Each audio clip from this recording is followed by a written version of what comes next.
been a special time for last few months now at Mercedes-Benz India, where we keep hearing about new launches and of course an expansion and production at the plant in Chakan as well. Joining us to talk about all of that and also a brand new model yet again is Mr. Eberhard Kern, who is now the outgoing boss here at Mercedes-Benz India.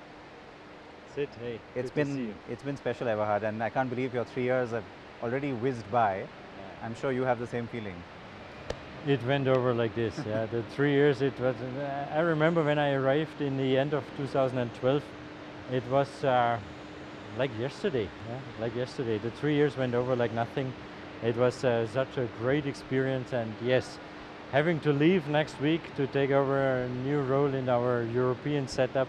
There's a big tear. I'm not sure if you can see it in my eye. It's obviously going to be a new challenge for you, and I'm sure you're looking forward to it.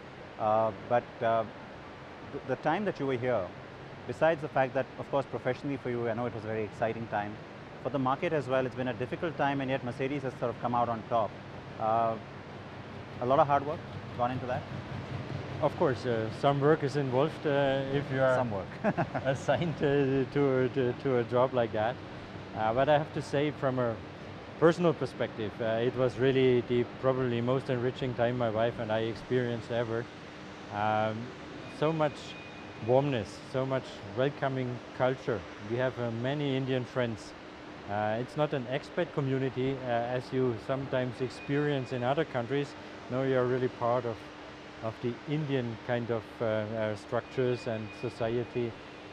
My job gave us and me the chance to travel a lot. We saw quite a bit of this beautiful country with all, all the culture behind, all the heritage, the colorfulness, so diverse. It was a great stint, and India, it will always be part of my heart, and I'm sure we come back quite regularly. No, that's good to know. It's reassuring, and you're right about traveling around the country. Despite moving around as a child, I know you've still seen more of India than I have. So, and professionally, yes, it was a great journey. 2012, it was okay, but at that time we reshaped our strategy. And if I look at it today, volumes doubled in this period of time. We came out as the clear number one in the market, not only in sales as well in JD Power customer satisfaction. We have the densest network, we are closest to our customers. The brand equity is at a level it was never before. There's a lot of trust from our Indian customers, and we have now 73,000 Mercedes-Benz customers in India. That's a huge responsibility, and I'm very happy that all this trust is there, and our customers brought us there where we are today. Thankful to customers, to the team here, what is a great one, and to all of our dealers who supported this strategy. You know, we were talking about the year of offensive, the year of excellence, and now the year where we live the best. What better could happen than to finish this stint with the probably exclusive brand, sub-brand of Mercedes-Benz, the Mercedes-Maybach getting launched today. it is without a doubt the most exclusive vehicle made in India now. I think we can safely say this. The fact that you have come full circle, where today you're in a position to be able to make something like a Maybach locally here in India. The scale that you've managed to achieve here at the plant, we're still of course not talking about numbers like you see in China or other markets, but do you think it sets you up for those kind of numbers in the future? Yeah, good. Numbers are very much influenced by the market itself. What we can do is to play the best possible role in the market.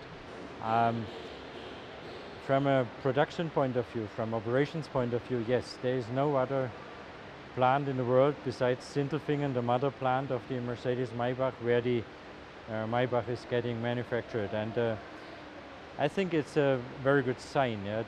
The highest quality we have here in this factory, the very experienced team what Piyush Arora together with runs the production here with, made it possible to get the Mercedes-Maybach manufactured here. I remember the times when we discussed this more than a year back at headquarters. It was very clear that the 12-cylinder will be an imported product, the S600 Maybach. But on the S500 Maybach, the 8-cylinder B-turbo. There we had quite some discussion, and it was finally this kind of trust headquarters has in our Indian team what finally made it possible to bring the manufacturing of S-Class Maybach to India. The fact that you now have this wide portfolio of products, at the time you took over, it wasn't as if there was just one car, but it's been a very clear strategy to bring most of the global portfolio to India. Now, your critics argue that by expanding the portfolio, you've got a lot of niche models which may not sell high volume. But what was the clear intention behind expanding the portfolio so rapidly? Yeah, of course. Today's Mercedes-Benz portfolio globally supports us, of course, a lot here in India, and we always try to bring in the latest technology as well to India to serve our Indian customers with. The global portfolio is much bigger than the one we run now in India, so we choose what fits the market and where is the demand our customers have. Generally, the brand of Mercedes-Benz, it stands for luxury and for exclusivity, and therefore it's important not to have only the volumes in, the products in with high sales, but as well very individual products. So it's a kind of a mix. Including the Mercedes S-Class Maybach, we are now producing the 8 best-selling models here in this Mercedes-Benz factory in Pune. In total, we sell more than 20 different models. The others are imported, of course, in lower volumes, but there are a lot of the performance cars in the Mercedes-AMG cars. We have products like the A and the B-Class, what we don't yet assemble here. We have beautiful cubes, convertibles in. This might be not of the highest sales, but it's important because we have so many customers what travel the world, what know these products from any experience globally, that it's a good idea to have it here. Yes, you're right, we have to take care about complexity as well. It has to be possible for the factory and as well for our dealers to handle. But I think there we found a good way. We offer, for example, in most of our models just the best fitting diesel engine and the best fitting petrol engine and not various of them. So we try to keep it under control, but on the other hand, to keep the portfolio as much interesting as possible to our customers here. You've also transitioned from simply being an assembler to being a manufacturer, in the sense that local content on the cars has gone up, and it will continue to go up, of course, as is my understanding. At what point was that a clear distinction, let's say, in terms of the plant strategy? It's a business case behind, of course. Yes, many of our locally assembled models, there we do the bodywork here, we do the painting here, we assemble the engines, the axles, the dashboards. The localization level went up to 60%. Some of our models are at 60%. There we are at the limit, I have to say. If you would go further, you would go into a full-fledged production. This is only possible with high volume of single models, what we don't have yet. The last time I met Dr. Zetsche, who's of course the global boss at Mercedes, he alluded to the fact that given the size of this plant now and the kind of capacity you now have here, you could look at maybe even using it for exports. What kind of a decision or what needs to happen before a decision like that is taken? I'm sure you've discussed it at some point, so. You know, strategy is of course evolving, and if we talk about strategy, we talk about usually about a 10 years period of time. Of course, we discuss every option, and export is one of the options. I can't tell you anything concrete today, but whenever we see a chance to have a business case behind the export, we would look at this as well.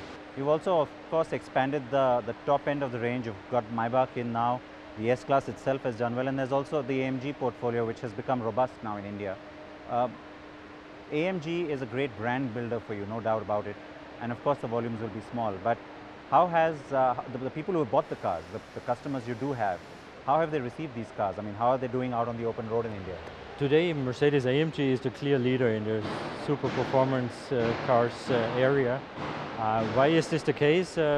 Part of the strategy was to focus very much on our performance brand AMG.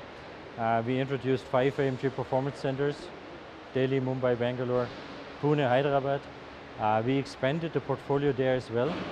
One of the success factors is to have the performance SUV in, like the GLA 45, the GL63, the ML63. Given the road conditions in India, this contributes quite a lot to the AMG success. Yes, it's a small segment, but we sell AMG cars in 3 digits, in high 3 digits every year.